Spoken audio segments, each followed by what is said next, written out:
We had a lot of other kids that came past, what's his name? Rushabh. Yeah. He has been very active. And last year, Priyanka Janvi, so many Janvi, Priyanka did that last Sejal, year. and Priyanka.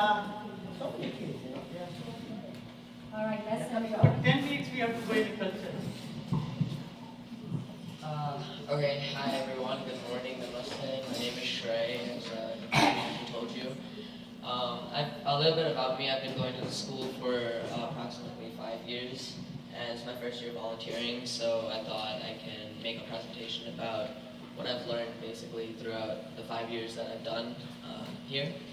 So my topic that I chose was about the soul and how it reincarnates.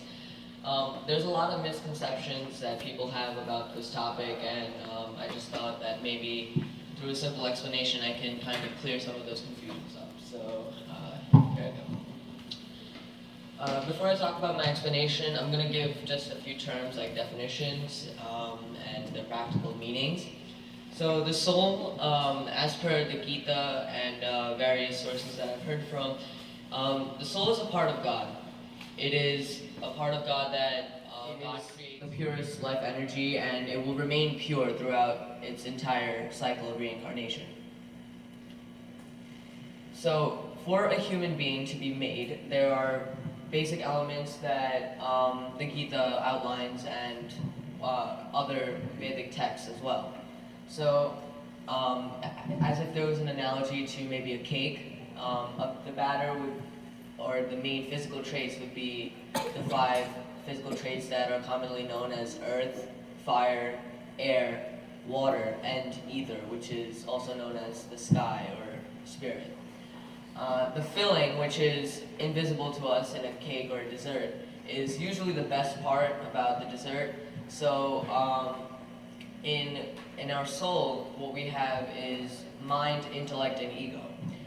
These 3 characteristics, you can't see them on anyone's face or their bodies, but they are definitely the biggest part in making you what you are.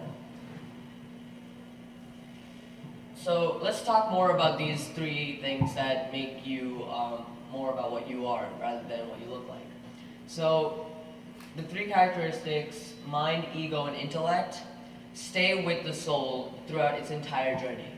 So unlike the physical characteristics, when you either cremate someone or you bury someone, they're returned to where they came from, which is earth. But these 3 characteristics, unlike those, will stay with the soul as a collective effort. So what I did was I kind of made this explanation into a scientific experiment, just to, when I first did this for the kids in our culture group, I thought it would be easier for them to understand, so I'll be explaining it in terms of a scientific experiment. So I'm sure a lot of you know just basics of diluting and concentrating. I'm sure you know a little bit more than the kids that I presented to. So I won't really go much into this, but diluting is when you add water to something, and then making it more concentrated is when you add more of the solution into it. So that's just basic things you might need to know for this explanation. So what I'm going to do is I'm going to explain this as a beaker or a jar being a life form that the soul goes into.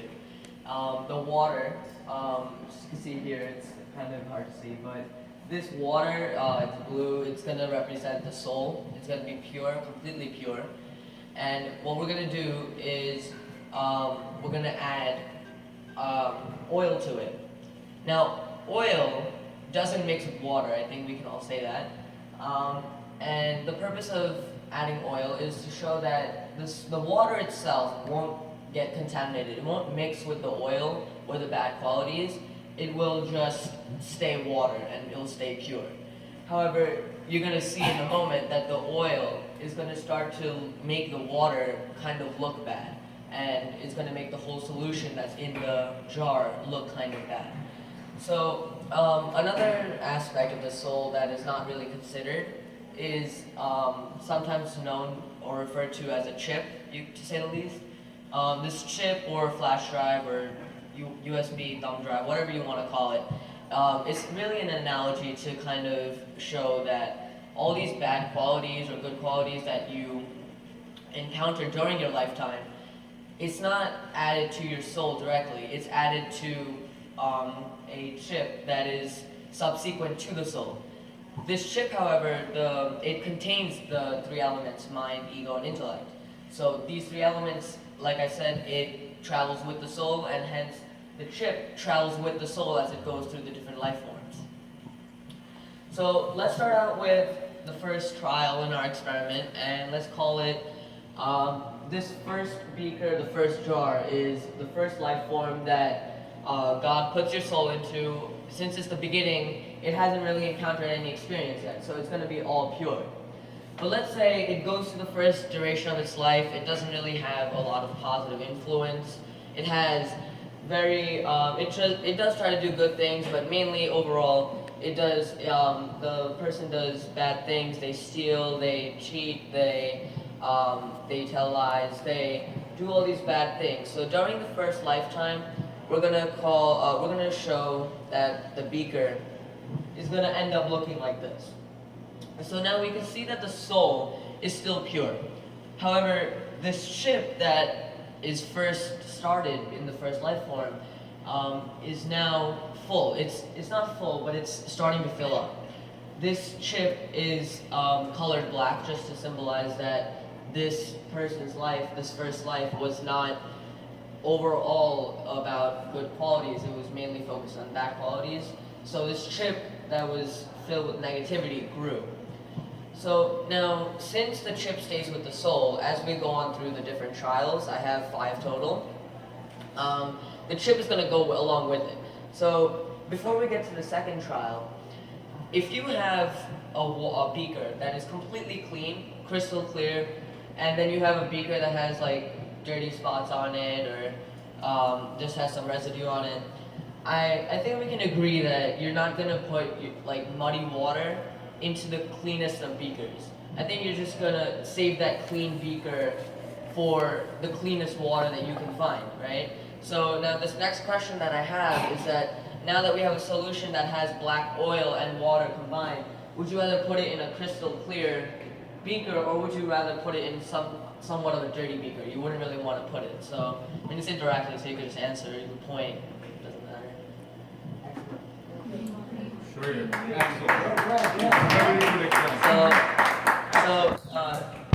I think we can safely say that we would most likely put it in like the dirtier beaker of the two, because let's be honest, black doesn't really look good in a crystal clear beaker, now does it? So the second trial, we have the same end product of the previous life, which is this amount of soul, the purity, and then the chip negativity on top. It's black. So now let's say the negative qualities are still outshining in this person's lifetime. Again, they don't have a very good influence, and since the beaker that they were put into for the second trial was not the cleanest beaker, we can also say that their parents, their family has a negative influence on them, and it basically causes them to do more bad things. Now, because of this, their second life overall is going to be even more negative. And now, because of this negativity, this chip that was once this size now almost doubles in size. Now, you can see the soul still is a little bit bigger on this side, because while they did do all these bad things, they did do some good things to kind of increase their soul and increase the purity in their overall soul solution. So now, again, the question still stands. Now, if you have a dirtier solution, a muddier solution, are you going to put it in a dirtier beaker or a less dirty beaker? I think we can safely say dirtier beaker, right? So now, these beakers, some people might have a question about like what they're symbolizing, but basically what it means is that the soul is dependent on its own chip to find a mother that has a similar compatibility. The mother is represented by the beaker to show basically if the mother's chip in her soul is as contaminated or as good as the soul that is incoming, then those two souls will be compatible, and the mother will be able to foster that soul into life, basically. So if the mother's soul is too pure or too negative for the soul that is going into it, then the soul will just move on and try to find a mother that's compatible to it. So I have this slide after each one of the trials, but we can just answer that question right off the bat. So now, during the third life, we're going to make this, let's say the last life, that we have more negativity than positivity. So the outcome of this life is going to be with the chip being almost, it looks heavier than the purity in our soul. So now, if we have a person, if we encounter a person like this in our life, then we know that they are more furious, they're more readily angry, they're overall negative, you don't really enjoy being around them. So we know that this kind of solution will outweigh what purity that the soul should have. So now again, this one we'll put in the dirtiest beaker that we have out of all of them, alright?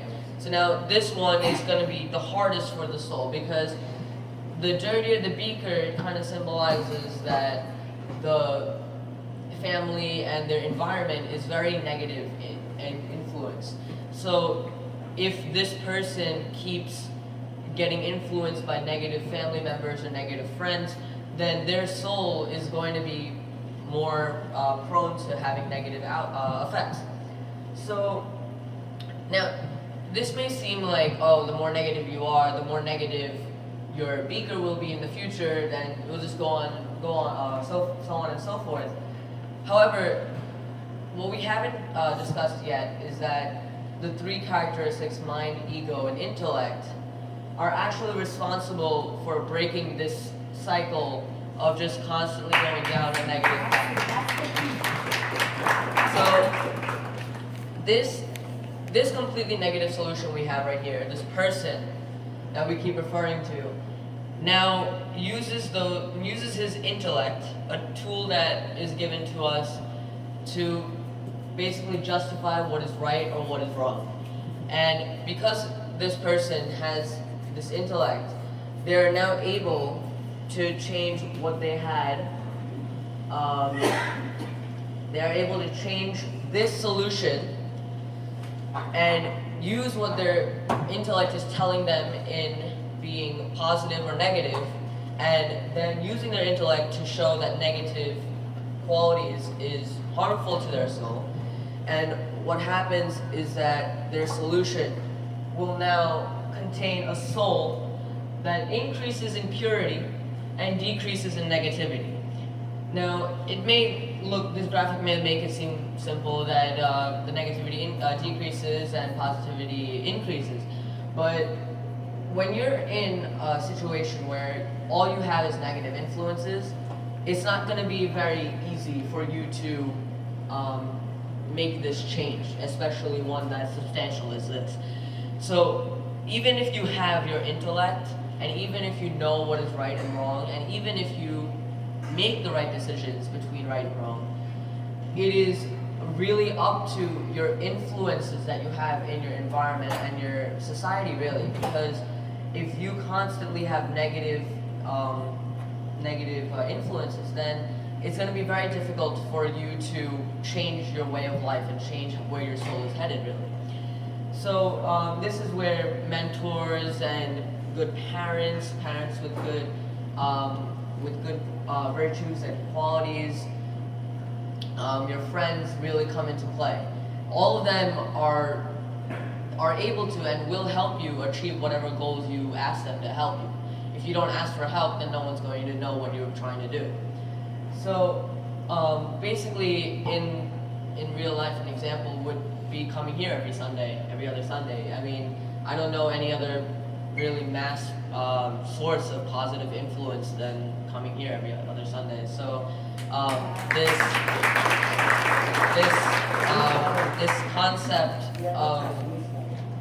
concept of collective effort to increase like the children's purity is best exemplified, I think, right here and right now every Sunday.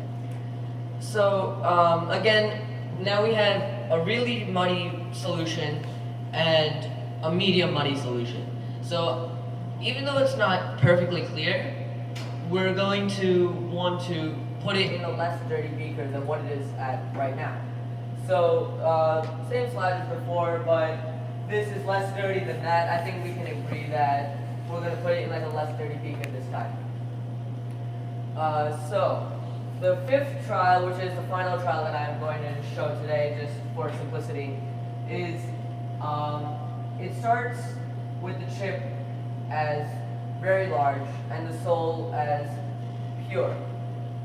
However, during this lifetime, the person decides that they are keen on making their soul as close to pure as possible. Now, we know that if you have water and if you add like, I don't know, sugar to it, then it's not going to be like if you add 2 times as much water, then the sugar completely disappears. But relative to the amount of water you have, the sugar will seem like almost half the quantity than what you had before, because you have more water. So in this case, if we add more purity to our soul, in other words, good qualities or just positive influence, then relative to the amount of purity that we have, it's going to look like we have less negativity in our solution as a whole.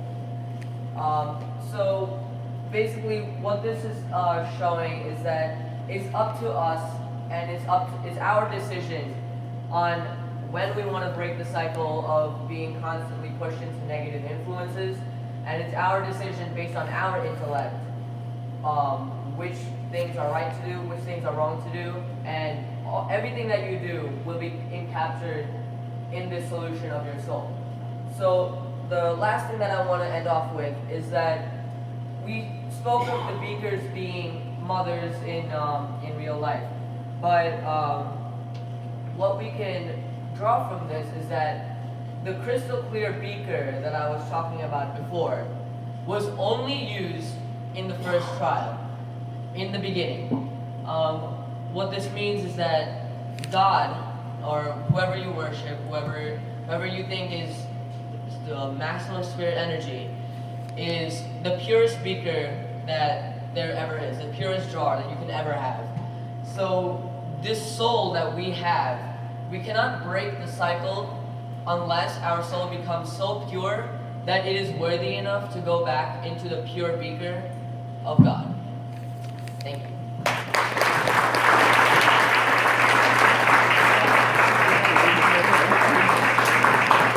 I think we should all stand and applaud. This is amazing. Amazing.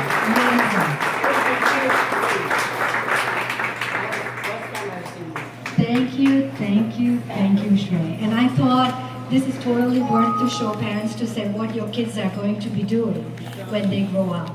I promise if we continue, this is what they'll be doing. The one thing